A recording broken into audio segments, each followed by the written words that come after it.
The stars had witnessed 37 years of blood and fire between two great civilizations. The Vorthak Empire and the Kelian Collective had torn each other apart across countless worlds, leaving behind nothing but scars and bitter memories. Admiral. Grixtar stepped slowly across the metal floor of the neutral station.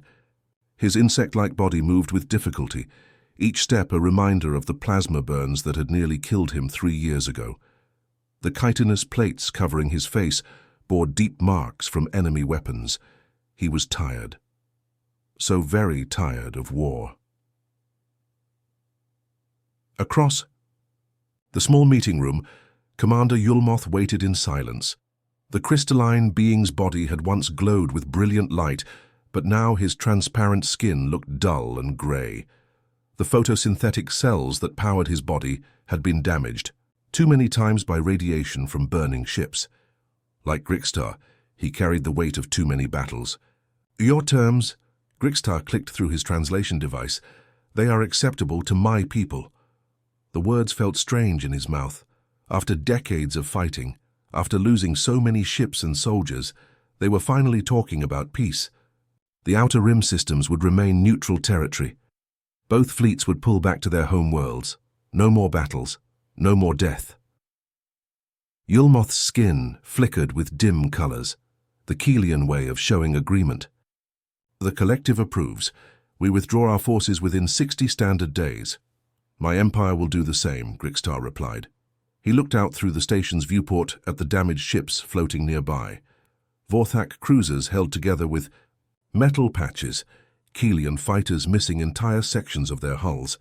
Both fleets were barely functional after so many years of constant warfare. "The war ends today," Yulmoth said softly. "Our peoples can finally rebuild. Our children can grow up without fear of enemy raids." Grixtar nodded his heavy head. "Perhaps. They will even learn to trust each other in time." For a moment, both leaders stood in comfortable silence. The peace felt real, tangible. After 37 years of hatred and violence, they had finally found a way to stop the killing. Then the alarms began to scream. The piercing sound cut through the station like a blade. Emergency lights flashed red across every surface. Both admirals spun toward the door as crew members ran past in panic. "Report!" Grixtar barked at a passing technician. "Unknown contact on long-range sensors," the young Vorthak replied. "Something massive approaching from the Outer Rim." Grixtar and Yulmoth rushed to the station's main observation deck. The commander there, a nervous human from a neutral world, was staring at his displays with wide eyes. "What are you seeing?" Yulmoth demanded. "Energy signature unlike anything in our databases," the commander stammered. "The size readings can't be right. Nothing that large could move through hyperspace." Both admirals crowded around the sensor displays. The numbers made no sense. Whatever was approaching was larger than their biggest dreadnoughts. Larger than anything either species had ever built. "Is this some secret weapon of yours?" Grixtar turned to face Yulmoth, his mandibles clicking with suspicion. "We have no such vessel," the Kelian commander replied firmly. "Our shipyards can barely repair what we have left. Then perhaps one of your hidden projects." "No." Yulmoth's crystalline form pulsed with certainty. "We've had no resources for secret weapons. Every ship we possess is accounted for." Grixtar studied his former enemy's face. After decades of war, he had learned to read Kelian expressions. Yulmoth was telling the truth. This mysterious ship belonged to neither of them. Through the massive viewport, space itself began to change.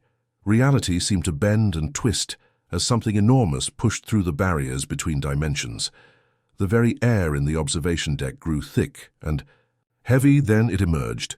The vessel that appeared before them defied understanding. It was larger than any ship either species had imagined possible, a metallic mountain floating in the void.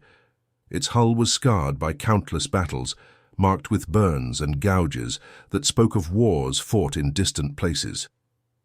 The design was unlike anything in their databases, angular and purposeful, radiating an aura of veteran experience. "By the ancient lights," Yulmoth whispered. "What is that thing?" Both fleets immediately powered their weapons, assuming treachery despite the peace talks. Warning signals flashed between the damaged Vorthak and Kelian ships, as they prepared for what might be their final battle. But the mysterious battleship did nothing. It simply hung in space like a sleeping giant, neither advancing nor retreating. It seemed to be studying them, weighing its options with the patience of something that had seen too much war to act hastily. The observation deck fell silent, except for the hum of life support systems. Every being present stared at the impossible vessel, trying to understand what they were seeing. Then it spoke. The transmission came through on frequencies so old that both species had abandoned them centuries ago. The language was completely foreign, requiring their translation computers long minutes to process through every linguistic database they possessed. When the words finally came through clearly, they sent a chill through every soul present. This is humanity. The war between the Vorthak and Keelians was about to end, but something far greater was just beginning. The massive ship floated in the darkness like a metal giant that had seen too much war. Its surface was covered in scars, deep cuts from energy weapons, burn marks from explosions, and patches where entire sections had been rebuilt. This was not a new vessel fresh from a shipyard. This was something that had survived battles in places no one could imagine. Admiral Grixtar stared at the unknown ship through the viewport, his insect-like eyes trying to make sense of what he was seeing. The design was completely foreign, all sharp angles and thick armor plating. It looked like it had been built by engineers who knew exactly what kind of hell their ship would face. "So your people built this," he said to Commander Yulmuth, his voice filled with suspicion. "Some secret project to win the war at the last moment." Yulmuth's crystalline body pulsed with confused colors. "We have no such technology. Our greatest ships are tiny compared to this monster." He turned to face the Vorthak admiral. "Perhaps your Empire's hidden weapons division." "Impossible," Grixtar cut him off. "We can barely keep our existing fleet operational. We have no resources for secret superweapons." Both leaders studied each other carefully. After 37 years of warfare, they had learned to read their enemies' expressions. Neither was lying. This massive battleship belonged to someone else entirely. The realization sent a chill through both commanders. If this ship was not Vorthak or Keelian, then who had built it? And why had it appeared just as their war was ending? On the station's communication deck, technicians from both species worked frantically at their control panels. The mysterious vessel was scanning them with technology they did not recognize. Energy readings flickered across their screens, showing power levels that should have been impossible to generate. "All ships prepare for combat," Grixtar commanded through his communicator. Even though peace talks had been progressing, old habits died hard. When faced with an unknown threat, both fleets immediately assumed the worst. The damaged Vorthak cruisers slowly turned their weapons toward the giant ship. Keelian fighters moved into attack formations, their crystal-powered engines glowing weakly in the darkness. Both fleets were barely functional, held together by repairs and desperate hope, but they would fight if necessary. The mysterious battleship did nothing. It simply hung in space, silent and patient. It made no threatening moves, charged no weapons, launched no fighters.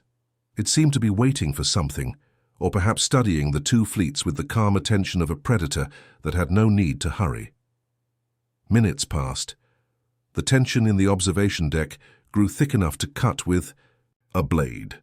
Every being present waited for the first shot to be fired, for the battle that would decide their fate. Then the ship spoke. The transmission came through on communication channels so old that most modern equipment could not even detect them. These were quantum frequencies that both species had used centuries ago, before developing more advanced technology.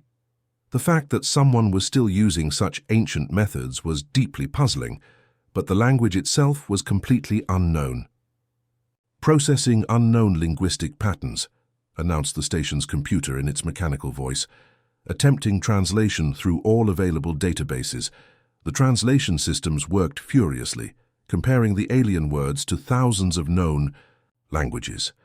Vorthak clicking sounds, Keelian harmonic tones, and dozens of other species' communication methods were analyzed and rejected. Whatever this language was, it existed in none of their records. Long minutes passed as the computers struggled with the foreign sounds. Everyone waited in tense silence, watching the displays as probability percentages slowly climbed toward a successful translation. Finally, the mechanical voice spoke again. Translation complete. Confidence level, 97%. The words that came through the speakers made every being in both fleets freeze with shock. This is humanity. Admiral Grixtar felt his chitinous plates shiver with an emotion he could not name. Humanity was a legend, a myth spoken of in ancient texts.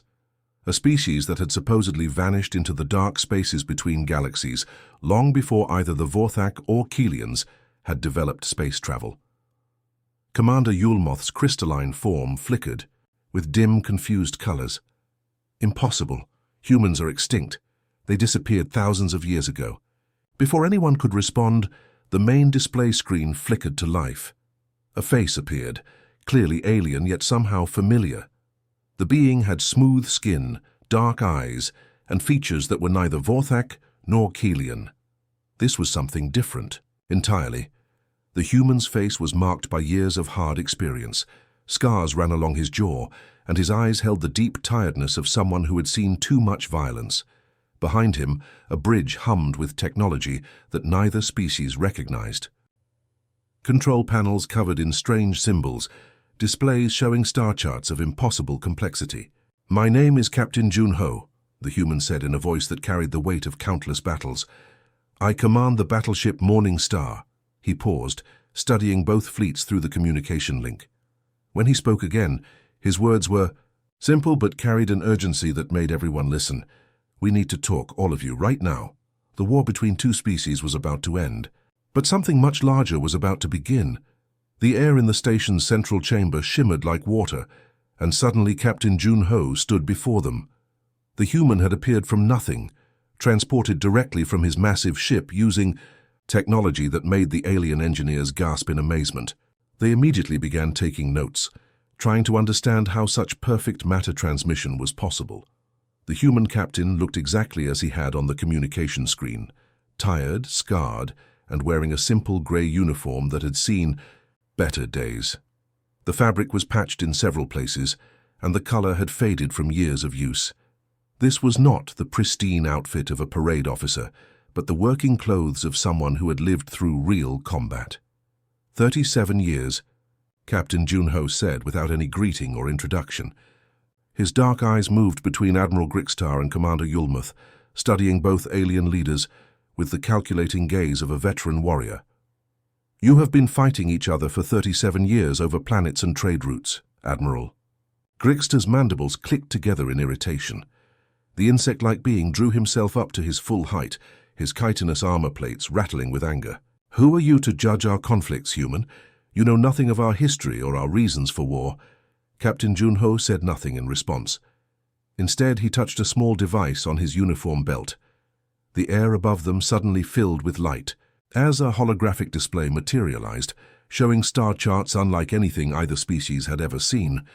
The scope was incredible, not just local systems or sectors, but entire galactic arms stretching across impossible distances. "I am someone," the human said quietly, "who has been fighting something that makes your little war look like children arguing over broken toys." The holographic display zoomed in on the galaxy's outer edge, where both alien species expected to see the usual scatter of stars and planets. Instead, they saw something that made their blood run cold. Entire star systems appeared as empty black voids. Not just dead planets or burned-out suns, but complete nothingness where whole solar systems should have existed. "We call them the Devourers," Captain Junho continued, his voice carrying a weight of grief and exhaustion. "They consume everything they touch. Matter, energy, even the fabric of space and time itself. My people have been holding them back, in the dark spaces between galaxies for decades." Commander Yulmoth's crystalline body began to pulse with pale, frightened colors. His photosynthetic skin, already dulled by years of war, grew even more gray as he processed what he was seeing. This cannot be real. Nothing could destroy entire star systems so completely. Not even our most powerful weapons could tell that. "To the 17 human colonies that no longer exist," Captain Junho interrupted, his voice hard as metal. Tell that to New Seoul, New Busan, and 15 other worlds where millions of my people used to live. They are gone now. Not destroyed, consumed, erased as if they never existed at all. The holographic display shifted to show tactical recordings of battles fought in the void between galaxies. The images were almost impossible to understand. Human ships fired weapons that seemed to bend reality itself, while their enemies appeared as shifting shadows that hurt to look at directly. These were not normal space battles with lasers and missiles, but conflicts that seemed to violate the basic laws of physics. We have been fighting them for 40 years, the human captain continued. Most of our deep space fleet is gone. I am, returning with what remains to warn the inner galaxy of what is coming. Dr. So Young stepped forward from behind the captain. The human woman wore the same faded grey uniform, but her role as science officer was clear from the various instruments attached to her belt. Her face was grim as she activated another section of the holographic display. Our long-range sensors have detected their scout ships already probing the rim territories, she reported, in a voice that allowed no room for doubt. Based on their previous patterns of advance, you have perhaps 6 months before the main invasion force arrives. The display showed a timeline of destruction moving steadily inward from the galaxy's edge. System after system fell into darkness as the enemy advanced, leaving nothing behind but empty space. The projected path led directly toward the core, worlds of both the Vorthak Empire and the Kelian Collective. Admiral Grixtar and Commander Yulmoth exchanged glances for the first time in years without hatred in their eyes. The magnitude of this cosmic threat made their territorial disputes seem incredibly small and pointless. What did it matter who controlled which trade route when everything might soon cease to exist? Your war has left both your fleets in terrible condition, Captain Junho observed, studying the tactical data his ship's sensors had gathered. Damaged ships, exhausted crews, depleted resources. You are in no shape to face what is coming. The truth of his words hit both alien commanders like physical blows. Their fleets were indeed barely functional after decades of constant warfare. Ships held together with emergency repairs, crews pushed beyond their limits, weapons and supplies running dangerously low. What do you propose? Admiral Grixtar asked quietly, his voice stripped of its earlier anger and pride. The human captain looked at both alien leaders with eyes that had seen the end of worlds. We fight together, or we all die alone. The transformation began immediately. Within days of the first meeting, ships from 3 different species were working side by side in ways no one had thought possible. The great shipyards of both empires, which had spent decades building weapons to destroy each other, now buzzed with cooperative activity that amazed everyone involved. In the massive Vorthak orbital facility above their homeworld, human engineers stood next to insect-like technicians, their hands moving over alien control panels as they worked to understand each other's technology. The language barriers were huge, but somehow they found ways to communicate through gestures, drawings, and shared determination. Commander Tai Jin led a team of human specialists who were installing strange new weapons onto damaged Vorthak cruisers. These quantum disruptors looked nothing like normal space weapons. Instead of simple energy cannons, they were complex devices covered in crystalline components that seemed to bend light around them. The Vorthak engineers watched in fascination as the humans explained how these weapons could affect enemies that existed partially outside normal reality. Your armor is too thick, Commander Tai Jin explained to a Vorthak shipwright through a translation device. The Devourers do not attack with normal weapons. They reach through dimensions. We need to install reality stabilizers between your hull plates. The Vorthak technician clicked his mandibles in confusion, but began following the human's instructions. Soon, strange metallic strips were being woven throughout the ship's structure, like a protective net that extended into dimensions the aliens could not see. In the Kelian crystal shipyards, an even stranger cooperation was taking place. Chief Engineer Min Su worked closely with Kelian artificers, who grew their technology rather than building it. The crystalline beings could shape living crystal into complex forms that served as both computers and weapons, but they had never imagined combining their organic technology with human quantum mechanics. Your crystal networks can process information faster than our computers, Min Su told a Kelian engineer, whose translucent body pulsed with interested colors. But our reality anchors can protect that processing power from dimensional interference. Together we can create weapon systems that adapt faster than the enemy can counter them. The result was hybrid technology that neither species could have developed alone. Kalian crystal cores powered by human quantum reactors, creating weapons that could track enemies across multiple dimensions while maintaining stability in normal space-time. Captain Jun Ho moved between the different shipyards, coordinating the massive effort with the calm efficiency of someone who had managed desperate situations before. During one joint strategy meeting held aboard the neutral station, he addressed the concerns of both alien commanders. "Your species have been fighting each other for 37 years, he said, looking at detailed tactical displays showing the new combined fleet formations. That hatred you feel, that experience with impossible odds, it actually prepared you better than you realize." Admiral Grixtar studied the formation charts with his compound eyes. Vorthak heavy cruisers formed the backbone of defensive lines, while Kelian fighters provided fast-moving support, and human ships anchored the formation with their advanced technology. "Your vessels are far more advanced than ours," he observed, "yet you organize this alliance as if we were equals." "Because we learned something important out there in the dark between galaxies," Captain Junho replied, his scarred face serious. "No single species can survive what is coming. Not humans, not Vorthak, not Kelians. We tried to fight alone at first, and we lost 17 colonies and most of our fleet learning that lesson the hard way." The captain activated a holographic display showing the combined fleet's projected capabilities. "Together, we have defensive strength, speed, and adaptability.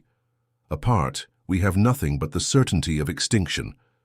Dr. So Young worked at a sensor station across the room, monitoring the galaxy's rim for signs of enemy activity. Her instruments, now enhanced with both Vorthak long-range detection systems and Kelian crystal resonance networks, could see farther into space than any single species technology had ever achieved. "Contact," she announced suddenly, her voice cutting through the strategic discussion like a blade. "First confirmed Devourer scout ship detected in the Kepler sector. Size and energy signature match previous encounters." The room fell completely silent. Everyone present understood what this meant. The enemy had arrived at the galaxy's edge and was beginning their advance toward the core worlds, where billions of beings lived and worked, unaware of the approaching threat. Lieutenant Commander Haiwan worked quickly at the tactical computer, calculating distances and travel times based on the enemy's previous patterns of movement. "Estimated time of arrival at core systems. 4 months, she reported grimly. The weight of approaching doom settled over the mixed group of commanders like a heavy blanket. 4 months to prepare for an enemy that had already destroyed 17 human worlds and consumed entire star systems. Dr. So Young continued monitoring her enhanced sensors, watching the distant scout ship's behavior patterns. "They are scanning our outer defenses, testing response times, learning our capabilities. This is reconnaissance for the main assault." Captain Jun Ho stood slowly, his expression becoming hard and determined. Around him, alien and human officers waited for his orders, united now by necessity and shared purpose. Then we had better be ready to give them a fight they will never forget. The darkness came from nowhere, twisting space itself into shapes that made people sick just to look at. The Devourer ships moved like living shadows, bending reality around them as they swept toward the three-way meeting point where the biggest space routes crossed. Captain Kim pressed the communication button with steady hands, even though his heart was racing. "All ships start pattern Omega now," he announced to the mixed fleet of human, Vorthak, and Kelian vessels floating in space around him. The human battleship Resolve pushed forward first, its special weapons shooting bright, beams that cut through the weird Kongjian distortions around the enemy's ships. Behind them, the strange alliance of former enemies worked together like they had been friends for years. Commander Choi controlled the big Vorthak warships from his position on the bridge, while Major Yang directed the fast Kelian fighters as they darted between the massive Devourer vessels. The small ships aimed for specific targets, reality anchors that kept the enemy ships solid enough to hit with normal weapons. "The enemy is learning too fast," Dr. Park called out from her station, watching 3 Alliance ships simply disappear from existence as if they had never been there at all. The Devourers had erased them completely. "Then we learn faster," Kim shot back, his jaw tight. He gave an order that made his crew look at him with wide eyes. It was a move they had practiced in the empty space between galaxies, hoping they would never need to use it. The combined fleet began to move in a perfect circle, spinning slowly through space. Human ships covered Vorthak blind spots, while Kelian fighters protected the bigger vessels from surprise attacks. The human quantum weapons kept firing, stopping the Devourers from fading out of normal space, where they could not be hurt. Admiral Grixtar found himself fighting next to Yulmoth, a Kelian commander he had been trying to kill just months before. As he watched the human battle plan work against impossible odds, he could not hide his amazement. "How do your people know how to fight these things?" Grixtar asked over the communication channel, dodging pieces of a destroyed Devourer ship that was falling apart in ways that hurt his brain to see. Captain Kim's voice came back tired but determined. "Because we have been losing to them for 40 years. We learned every mistake the hard way. Every ship they destroyed taught us something new." The battle spread across multiple star systems as both sides fought with everything they had. Space itself seemed to crack and bend around them. Some stars went out completely, while others suddenly burned twice as bright. Reality became unstable wherever the Devourers passed, but slowly, step by step, the Alliance began to push the dark tide back. The human weapons disrupted the enemy's ability to phase between dimensions. The Vorthak heavy guns punched holes through their twisted armor. The Kelian fighters moved too fast for the Devourers to catch, striking weak points with perfect timing. When the last enemy vessel finally collapsed into itself, creating a spinning hole in space that sucked in light and matter, the 3 fleets found themselves floating in sudden silence. The war was over, but none of them were the same as before. Yulmoth looked around at the mixed fleet, ships from 3 different species working together to help the wounded and gather the dead. "The war between us seems so silly now," she said, quietly, thinking about all the battles they had fought against each other, while the real enemy waited in the dark. Captain Kim nodded slowly, looking out at the stars through his ship's viewing window. These were the same stars his people had died protecting for decades, never knowing that help would come from their worst enemies. "Sometimes you have to face real darkness before you can see who your true friends are," he said, watching Vorthak. Medical ships helping wounded Kelian pilots, and human repair crews working on damaged alien vessels. The galaxy was safe for now, but everyone knew the Devourers might return someday. 3 species that had spent generations trying to destroy each other now stood together as guardians against the void, united by the simple truth that some enemies are too terrible to face alone. In the distance, new stars were already being born to replace the ones lost in the battle. The universe would heal, just as the 3 species would learn to trust each other. The real war was over, and they had all won by learning that survival meant working together instead of tearing each other apart.